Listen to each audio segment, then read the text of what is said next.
right, it's since 6 o'clock. We're going to go ahead and get started on this session. So, hi everyone. Thank you so much for joining us on this session on reducing test anxiety.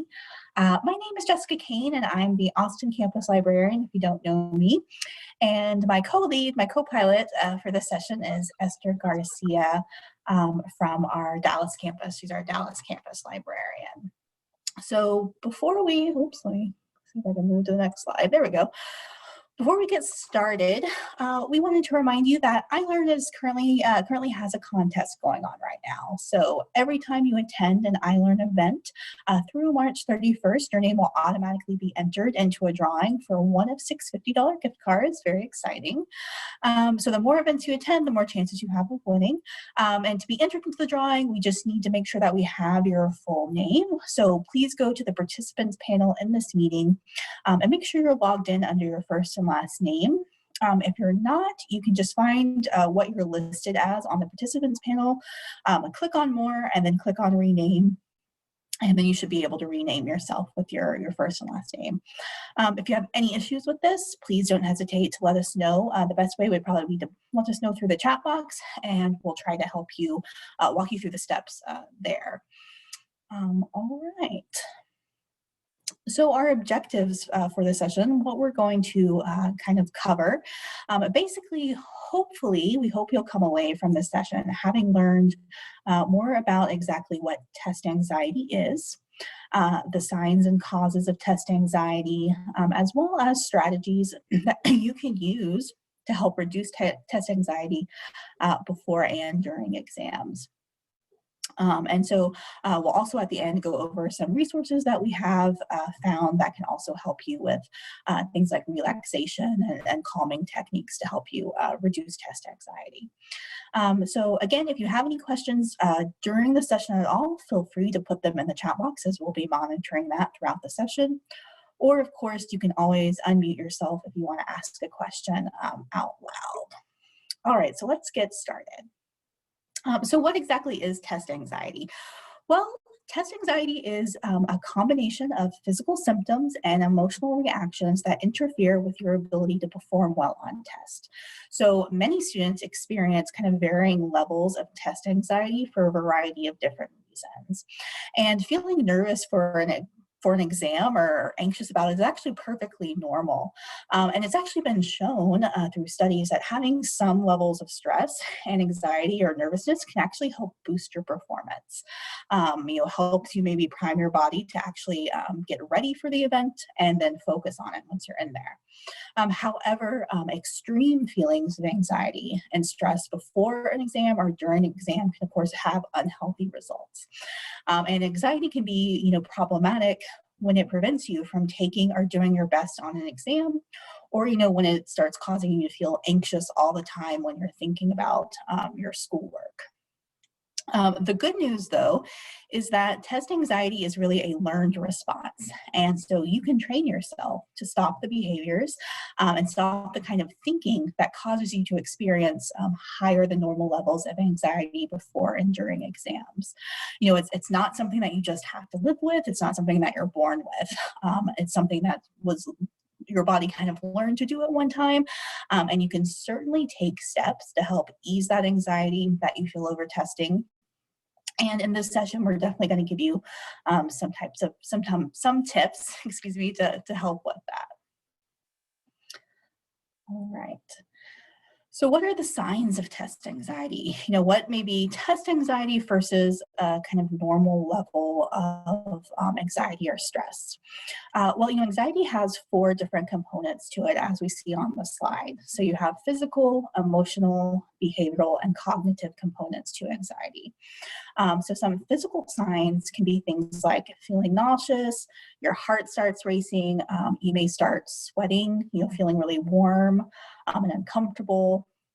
Emotional signs can include things like feelings of worry or anger or fear. You're feeling helpless, or you may have even feelings of depression. Behavioral signs of anxiety include things like not being able to sit still, you're fidgeting, you're pacing. It also includes things like procrastination. You know, you're so anxious about doing well on your exam that you put off thinking about the test, which might include, you know, putting off studying until the very last minute, which isn't helpful. And it's going to cause you more anxiety if you know that you have to cram in all of your studying on the night before. And finally, some cognitive signs of test anxiety or anxiety in general include things like not being able to concentrate, having negative thoughts about yourself, and things like your mind going blank during the exam. So you know that information when you walk into the testing room, but when you get the exam, your mind just seems to go blank and you lose all your information. And that is a very kind of common sign or symptom among people who suffer from test anxiety. So as I said before, you know, it's perfectly normal to feel a little bit of anxiety and stress over exams and practicals. So, you know, experiencing maybe one of these signs or a couple of these signs kind of listed on the slide, you know, maybe, you know, be perfectly normal for you, keep you in that normal range. It might mean you're in that normal range of kind of stress before an exam. However, when you're experiencing kind of all of these symptoms or multiples of these symptoms at once before exams and during exams, then you're probably definitely experiencing and then suffering from test anxiety to the point that it might impact how well you do on the exam. But you can definitely take steps to fight each of these components of anxiety. So for example, the physical component can be managed by doing things like progressive muscle relaxation. And on the last slide, I actually have linked to a video, a very nice video on YouTube that kind of goes through progressive muscle relaxation that you can do on your own time. It also can include things like breathing exercises, which Esther will actually talk about in a little bit towards the kind of middle and end of the presentation. To combat things like emotional responses that cause anxiety, you can kind of do self-soothing techniques. And these can be very personal to you. What works for one person will work for everyone. But, you know, you can listen to music that's calming, cuddle a pet if you have one, you know, have a loved one give you a hug. Anything that might personally kind of calm your emotions. You know, some people may cook themselves a nice meal that's very stress relieving, whereas other people might find cooking very stressful. So again, it's personal. You have to find what works best for you, and to help you kind of calm and center yourself either the night before the exam or the morning of an exam. And reducing the behavioral components of anxiety really revolves around doing things like better preparation for the exam, which again is something Esther, I think, will talk about later on in the presentation.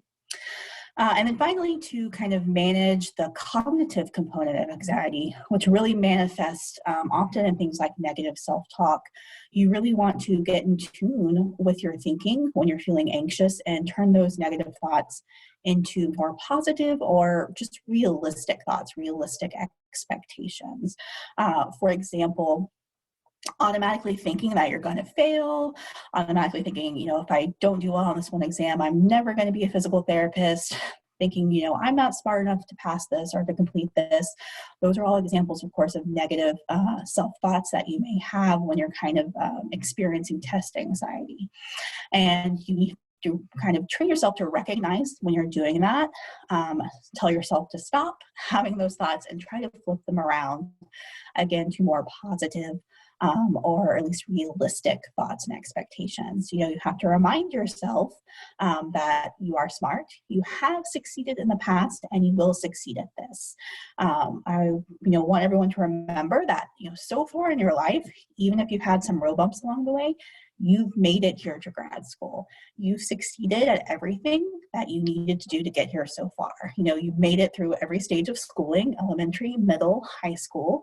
You've graduated college, you have an undergraduate degree, and you were accepted into grad school. So you have a proven track record of succeeding. You know, you are a winner. So I think one tip is to regularly remind yourself of that. Stop yourself from having those negative self-thoughts and remind yourself of all that you've accomplished.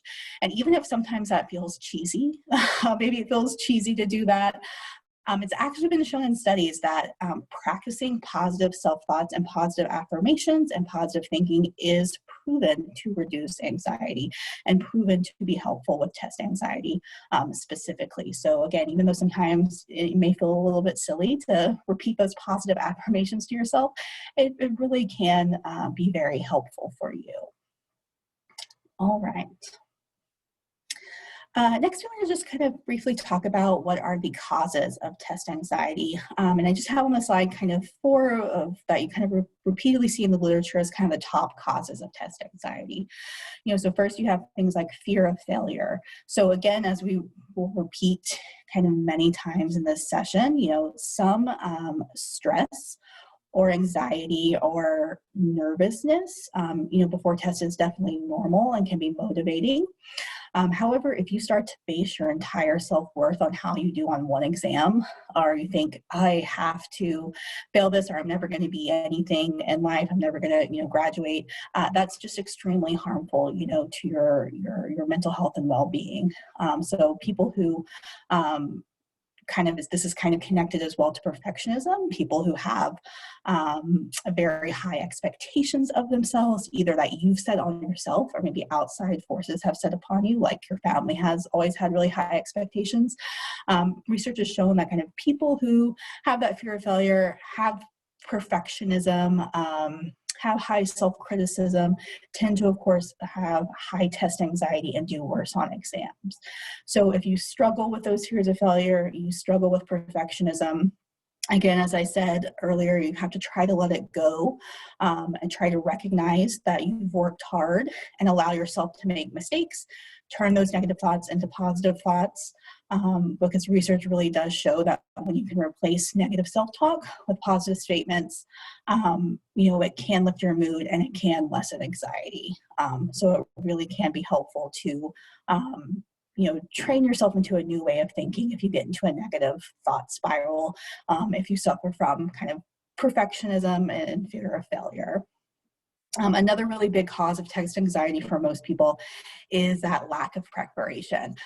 If you don't study for the exam, as much as you should, you haven't put in the work, you've procrastinated to the point where you're cramming the night before, then of course you're going to be anxious and stressful and stressed about the exam more so than you would be if you had prepared.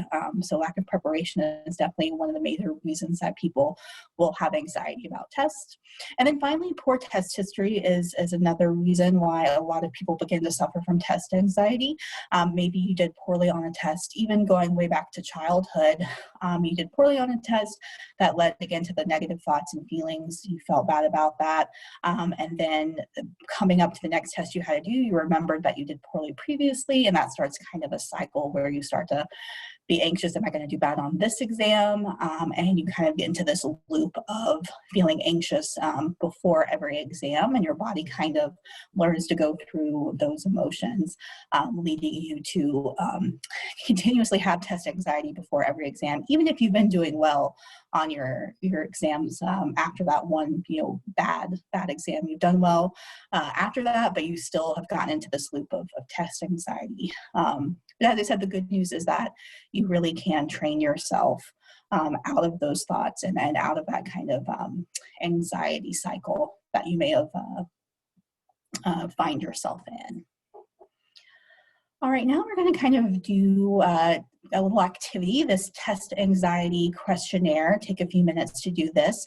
Because again, maybe you're experiencing a normal level of anxiety. You think you have test anxiety, but what your experience is a normal level of stress. But this questionnaire was kind of developed in the 90s, just a quick 10 statements that you can do to assess yourself to see kind of where you're falling on the test anxiety spectrum. So I'm going to read each statement out loud, and you'll want to think, as I'm reading each statement, you want to think about previous test experiences while giving yourself a score on each statement. And you want to indicate how often each statement describes you during test taking on a scale from 1 to 5. So where 1 is you never feel like this, and 5 is you always feel like this. So it's just, opening up Notepad or Word doc on your computer, or, get out a piece of scratch paper if you have paper next to you, or even open up your calculator app, since you'll want to tally up your score at the end. And try doing this kind of self-assessment, this questionnaire. So I'm going to start by just reading each statement out loud now, and you can kind of score yourself on each one. Again, this is something, we're not asking you to share. Do it on your own computer and just learn from yourself where you fall on this anxiety scale. So first statement to kind of rate yourself on is, I have visible signs of nervousness, such as sweaty palms, shaky hands, and so on right before a test. So is that something you never experience, up to I always experience that? Kind of give yourself a rating. Second statement is, I have butterflies in my stomach before a test. Third statement, I feel nauseated before a test. Fourth statement, I read through the test and I feel that I do not know any of the answers. Fifth statement, I panic before and during a test. Is that something you never happens to you, or does it always happen to you, or sometimes? Rate that out. Statement number 6, my mind goes blank during a test. Statement number 7, I remember the information that I blanked on once I get out of the testing situation. That is very common for people with test anxiety. Statement number 8, I have trouble sleeping the night before a test. Statement number 9, I make mistakes on easy questions or put answers in the wrong places. And the last statement to rate yourself on from 1 to 5 is, I have difficulty choosing answers. So hopefully you are able to think on each of these and kind of give yourself a rating. And we'll go to the next slide to kind of where we can see the scoring for this test anxiety questionnaire. All right. So now if you've scored yourself on each statement, you'll of course want to add up the score you gave for all 10 statements. And so you should have a score ranging somewhere between 10 to 50.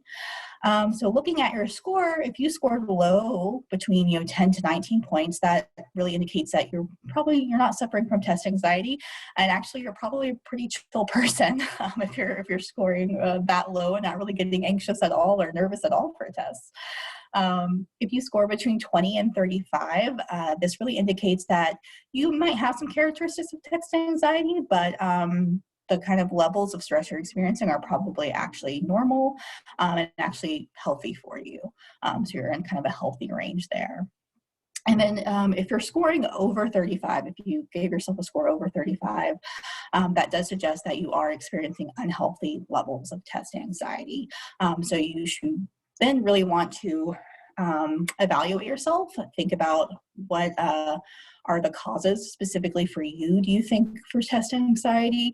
And then we're in a bit going to go over again some strategies to help you. And as you're going through those, you'll want to think about which one of these would work best for me, and try out different ones. Find again, you have to find the causes that are very specific to you personally, and then strategies that are specific to you personally that can help you.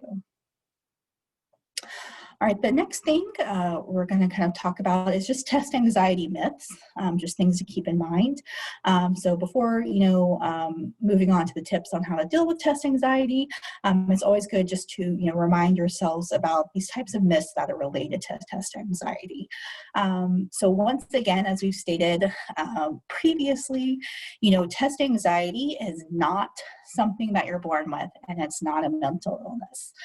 Again, it's learned behavior, and it can be reduced to a much healthier level because, as it says here, it's a myth that any level of anxiety is bad. As we've stated previously, I really want to hammer that home. That's not true. Some anxiety and stress can be beneficial to you. And you can, again, learn strategies to help you reduce a high level of anxiety that you might be having down to a healthier, normal, and much more manageable level. Two other myths on here are that, all students who are not prepared have test anxiety, and students who are well prepared will not have test anxiety. So we remember that preparation, is lack of preparation and things are related to test anxiety, but that's one aspect that could be contributing to test anxiety. It's a behavioral component. And you can be very prepared and still experience test anxiety. And there are some people who know they're not prepared and won't really experience much anxiety at all. Again, everything around this is so personal to you. It's a very personal issue, and not everyone is affected in the same way. And not all of the causes are going to affect, causes of anxiety are going to affect everyone in the same way. It's also, of course, 100% a myth that intelligent people do not have test anxiety. Your intelligence has nothing to do with your anxiety level, and many very, very intelligent people experience test anxiety and other forms of anxiety. So that's, definitely a myth that has nothing to do with your intelligence, of course. And the next myth, states that attending class and doing all of your work will reduce all of your anxiety. And again, this is not true because, as we just said, being prepared is really only one component of anxiety. So you can be prepared, you can do everything that you're supposed to do and still experience it. It's only one aspect of anxiety.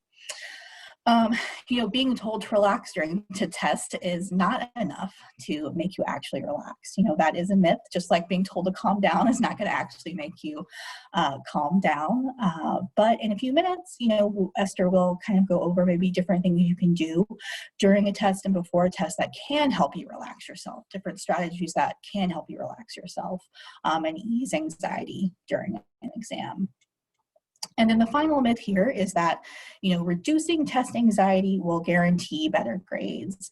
And of course, while reducing anxiety can help you hopefully do better on exams and then therefore have better grades, of course, you still have to, put in the work to keep on top of all of your studies, all of your homework, and all of the other pieces that go into getting good grades that aren't related to testing.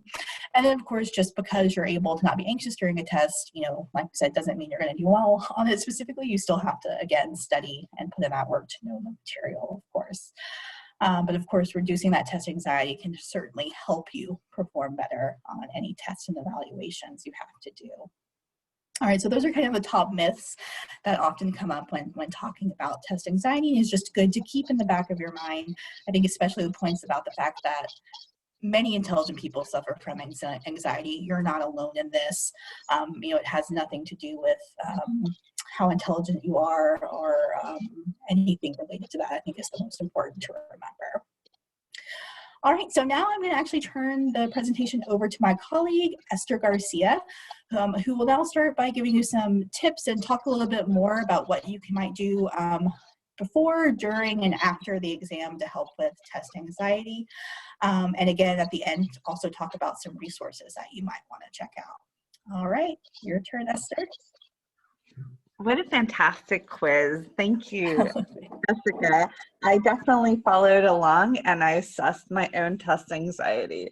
So now I have some good baseline information. Now, speaking of baseline information, before the test, here are a couple of things you're going to want to keep in mind. First of all, as Jessica brilliantly mentioned, making a study plan with plenty of breaks is going to be important. Most people so cramming can feel really valuable, but definitely most people cannot sustain studying for large chunks of time. So planning on breaks is going to alleviate the pressure to just keep going. Be sure to get plenty of rest. Studies have shown that staying up all night is going to leave you constantly tired, and you're going to need to feel rested and relaxed to alleviate some of that testing anxiety. And that can be tough to measure while you're staying up late studying. Obviously, do what works for you, but getting plenty of rest definitely will help. Eat well and drink plenty of water. Now, I sound like your mom, but there's a reason for this. In One 2018 study of over 3,000 adults, the study showed that those who drank more water than caffeine had a lower risk of anxiety and depression than those who drank less water. And all of those things do trigger that sense of fight or flight that is so key to testing anxiety. Now, I want to discuss before the test a strategy called visualization. And visualization can take a few different approaches. One visualization that is really pertinent is visualize taking the test. So this is even before the test. If you're feeling very anxious about what's coming up, visualize sitting down, visualize how it feels to sit at the table you're going to be taking the test at, visualize taking a deep breath, visualize thinking through how you feel when you don't know the answer, and just know that, you know, the sky is not falling, it's not the end of the world. Another form of visualization is you might need to rest your thoughts. And one thing that I personally do is I do have like this safe place I visit, which has like a waterfall, it has a beautiful sunset, it has the burbling brook of a river. Now that works for me as a calming technique. And another thing to consider is journaling. Now, definitely, it can be very short. It can be on a little Post-it note, something like, "Dear Esther, I'm so proud of you. You've really done the work. I'm really nervous about the wording. Last time this happened, and I'm scared you're not going to do well, but I have faith in you." And just give yourself that positive self-talk that Jessica was alluding to. Okay, so I'm going to take a moment to show you all another way of writing down some of those feelings that are so important. Next slide, please. All right, so you can assess how you feel before the test. A real easy way to do this is with a rose, thorn, bud approach. I like to draw it out, but you can just kind of write down rose, thorn, bud. And once I draw out my little rose with its little bud and its thorn, I go in order from my rose, something positive, a highlight, a small win, or a success, something to remind myself how good everything's going. Then I'll jot down a thorn, something that I could use more support with, a challenge, or something that I'm worried about. And just, you know, be honest about those feelings. Those feelings are true and they're real. And the bud could be something you're looking forward to or a new idea. Now, how might this look like for a test? If you're feeling very anxious right before a test, your rose might be, I killed it on my flashcards. Great job color coding. Good job reaching out to my instructor about that point I was so nervous about and still not clear. Your thorn might be, I still can't grasp this thing, or last time I took this. What were the things that you had, Jessica, that were so great? I've got them right here. This is impossible. It feels impossible, but turn that into something realistic. I don't know the answer to every question. I just need to pass. That kind of wording. And then for your bud, something that you're looking forward to.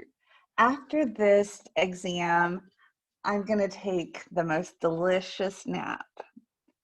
As soon as I'm done with the exam, I'm going to meet up with my study buddy to see what we both got right and eat a delicious breakfast taco.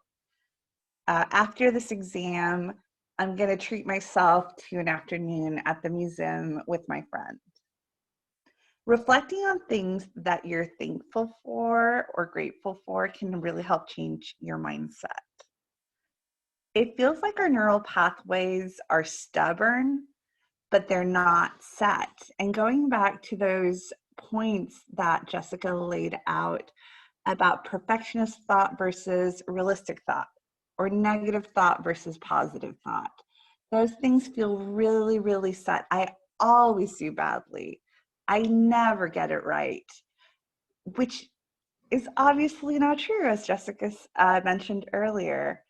You're here. You've shown that you can do it. So turning those neural pathways from being very set to a positive mindset is hard, but it's not impossible. In addition, this kind of practice allows you to feel, and everyone has a right to emotions, including feeling worried about your performance. It's part of the human experience, and we have every right to feel those feelings. All right, next slide, please. All right, what happens when you're at the test? Read the questions carefully. This is really key. Start with questions you can answer best. It's going to give you a sense of early success. And if your mind goes blank, which is something we all dread is going to happen, put down your pen, close your eyes, take deep breaths, then skip the question and make a note to come back to it. Next slide, please. After the test, one thing you can do is review what worked and what didn't. And this includes what worked before the test.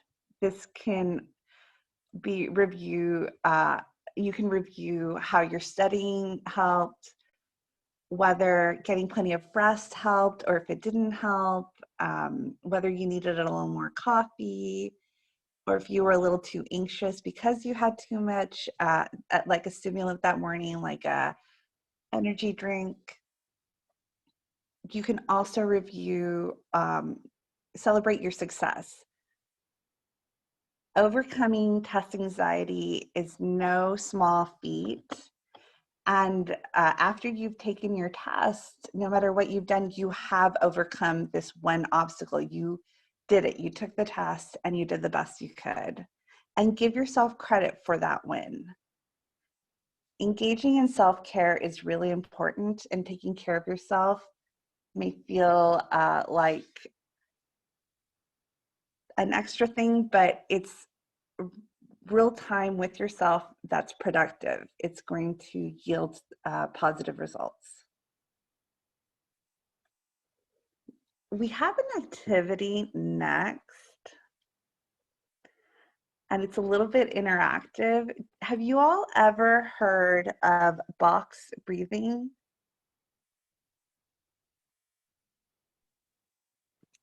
No.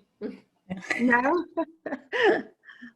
I hadn't really either until looking more into these things myself. So I actually read a really cute rom-com with both of the main characters learned this anxiety technique, and I didn't really know it was called box breathing.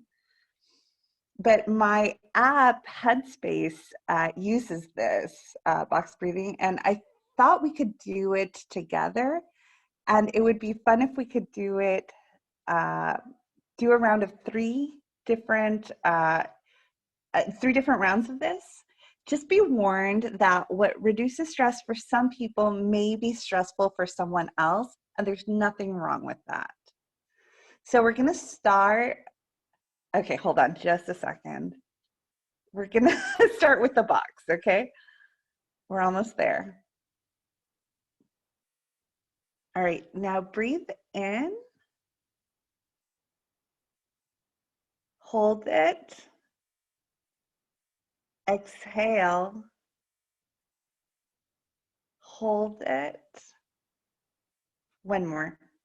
Two more. Breathe in. Hold it. Breathe out. Hold it. And last one. Breathe in. Hold it. Breathe out. Oh, sorry. Hold it. Breathe out. Hold it. All right. So if you do this box breathing, it's a technique that's simple but powerful, and it can help return your breathing pattern to relaxed rhythm. It can clear and calm your mind and improve your focus. This includes calming the fight or flight response that comes with anxiety. In addition, it aids emotional regulation, particularly around anxiety and stress. The box breathing exercise also lowers blood pressure and it decreases cortisol. In addition, it centers us in the present moment, not in the what if. It's even used by the United States Navy SEALs, as well as stressed out people everywhere. Relaxation therapy allows the body to recover and to function more effectively. It lowers blood pressure, which calms the right hemisphere of the brain and even helps the immune system. The other one that Jessica discussed is in the apps and resources, and she'll give us a little more information about that. But she has a video on progressive muscle relaxation, and this one is one of my favorites. Yeah, so I found this linked on another, I think another university was linking to it. Or no, actually it was, I'm sorry, not a university, it was a article actually where they looked at occupational therapy students and test anxiety, and one of the techniques they found that was very successful in reducing test anxiety was doing these types of breathing exercises and progressive muscle relaxation exercises. And so this video is on YouTube, and I would definitely suggest if you haven't tried progressive muscle relaxation to go to this video and try it out. And this video is really great because it also well, I wonder if I could just kind of open it and show it, if it'll, or not show the full thing because it's very, it's long because it's going through your muscles head to toe. But I have to switch my sharing. Let me share my full screen. Okay, can you guys see this one now? Hopefully so. Yes. I'll just play a minute or so. Oops.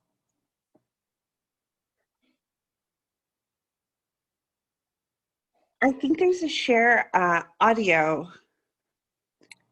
Oh, is it not sharing the audio for you? Oh no. I think Share it's computer sound. I've got it, I think. Does this, okay.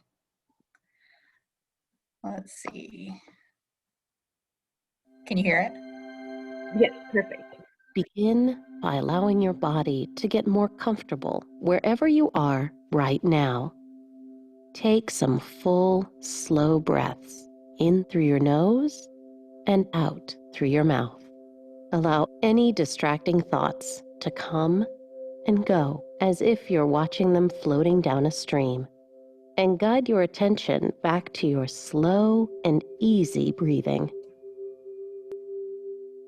When you're ready, breathe in and make a tight fist with your right hand. Hold and focus on what that tension feels like to you.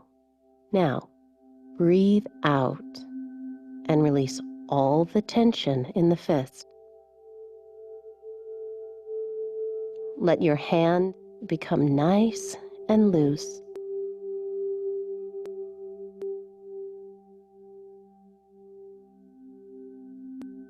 Again, make a tight fist with the right hand. All right, I'm going to stop it there since it is, you can see it's like 15 minutes long because it's going through, your full body. But what I really like about this video is that, it has this image of the body and is highlighting which muscles, that you need to be, flexing or, releasing, tightening, relaxation. So it just makes it really easy, especially the first few times you might do something like this to follow along. So that's why I really like this video in particular. All right, let me go back to my PowerPoint.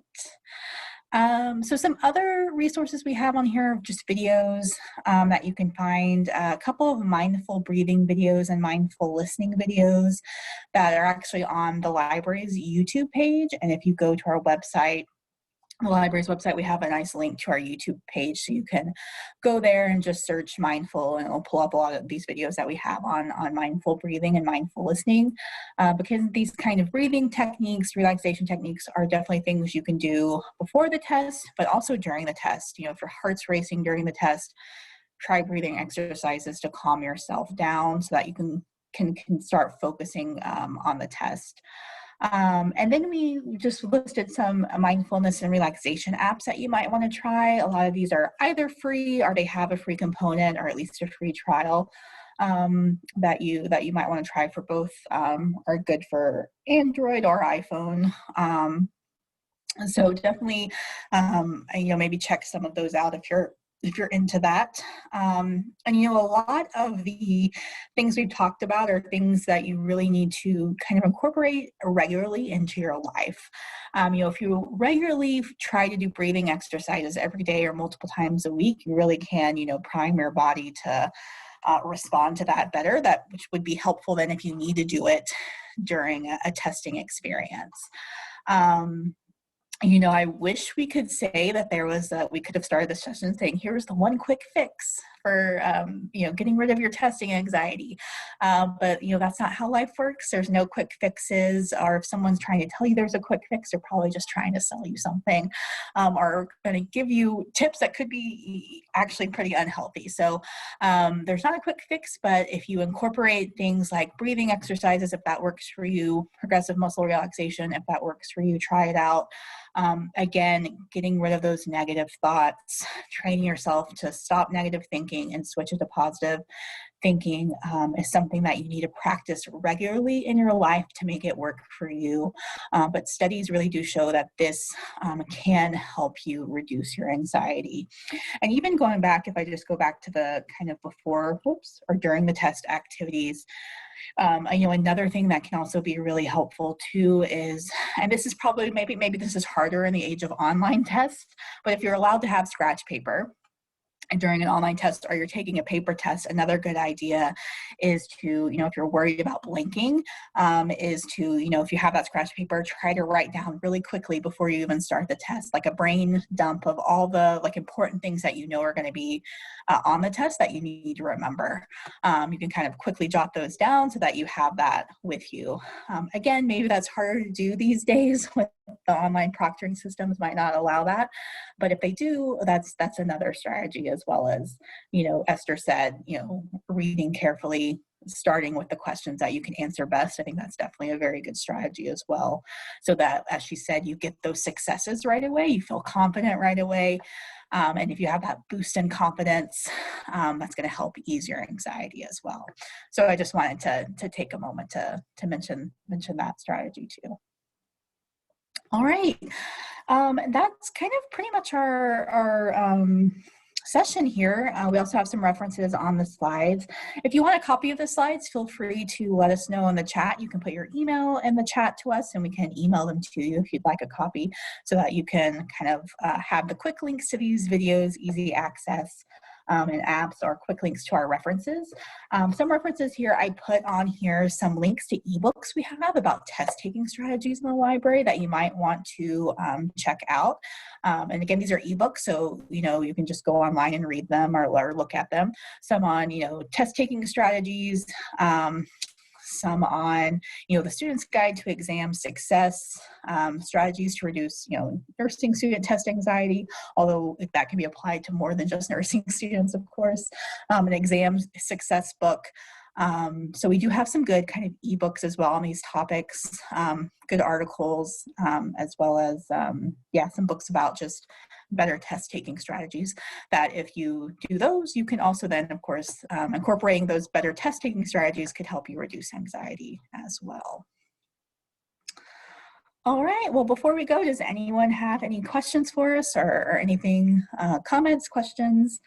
Feel free to let us know now, or we have our contact info here on the screen, so you can always reach out to us on our personal emails or through the main library email as well. Or if anybody Hi. wanted to share any experiences you've had. Sorry, go ahead. Yeah, sorry. I was going to say there is another potential app that can be shared. It's called Balance. And I believe the first year of service is 100% free, and then they will charge you after that. So that could be a really cool option for most students, or everyone, really, even clients. No, that's great. That's good to know. Balance. Okay, that's easy to remember. Balance. Thank you for sharing that. That's great. Yeah, and as Esther said, if anyone also has strategies that you've used in the past that you find helpful and would want to share, feel free to let us know those, or any other apps or resources to share. I'm sure we'd all love to hear that. But if not, of course, that's kind of the end of our session. So you're free to go. And again, please don't hesitate to reach out to us if you have any questions or comments, or anything that you'd like us to know in the future.